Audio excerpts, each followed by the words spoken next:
with a tiny little bit of money and a whole lot of heart.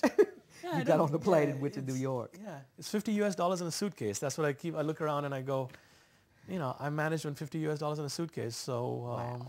So how much culture shock was there for you when you landed in New York, when you got off the plane coming from India?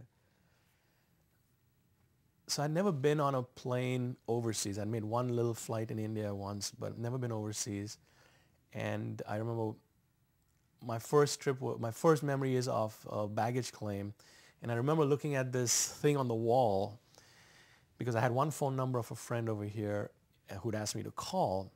And I remember looking at this thing on the wall going, that looks like a phone. Because I was used to the rotary phones, you know. Right, and, the black rotary dial thing you pick up. I've never seen something on the wall like that. This silver thing with buttons. And with a lot of writing on it. And yeah. that's one of the first things I realized the first few days was overwhelming was you're seeing writing, but you're not able to read it or digest it. So I see this phone box, and it's got all these instructions and pictures and whatnot, but I couldn't make a phone call because I could not register the instructions, or I don't even know if I had a quarter. I probably didn't have a quarter, so I probably couldn't have made the phone call. Yeah. I didn't know about collect calls, I think. So anyway, so that was the first one. Then I got my bag, and I remember walking through and following whatever I was following. And I kept following until I got to the street. And I suddenly realized the only time in my entire life when I've been at this instant in time when I did not know what comes next. There was no clue because it's not like I knew where to go or what to do or go home to or drive or go pick up a car or whatever. You're standing there, and I remember looking around, and I saw my first African-American gentleman, and my image, it might be totally skewed now, but I swear when I looked, I thought he was 8 foot tall because he looked huge to me, you know. And I stood there at the sidewalk and thought to myself, now what?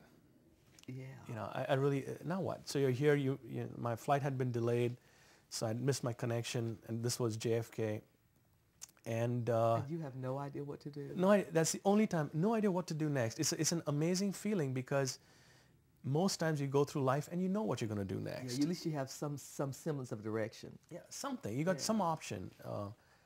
But then I just turned back around and I walked in and I looked at, there was this big crowd of people, and then I guess I figured out that, okay, that's how you make a connection, and they'll put you up for the night. And I guess I got some directions, and then I got into a little van that took me to a motel for the night, and then the next morning they put me on at, I think, LaGuardia to fly to Indiana. Wow. And I got to Indianapolis Airport, which is the other fascinating thing. And this is one of the things when you're a young person, sometimes you don't think ahead. You know, you don't plan, you don't think ahead. I remember pulling my suitcase, and I'm walking on the side of, it's like, you know, if you walked out of the airport and you started walking down the road, I guess I had no idea where I was going because I walked somewhere, or maybe somebody told me to go get a bus, because I went and I picked up a bus from the Indianapolis airport to the Greyhound station in downtown Indianapolis, I guess. And then I somehow must have figured out how to take the Greyhound bus to the town that I was going to. And I have no clue how I did this. Now I have no clue, you know, how. I love that.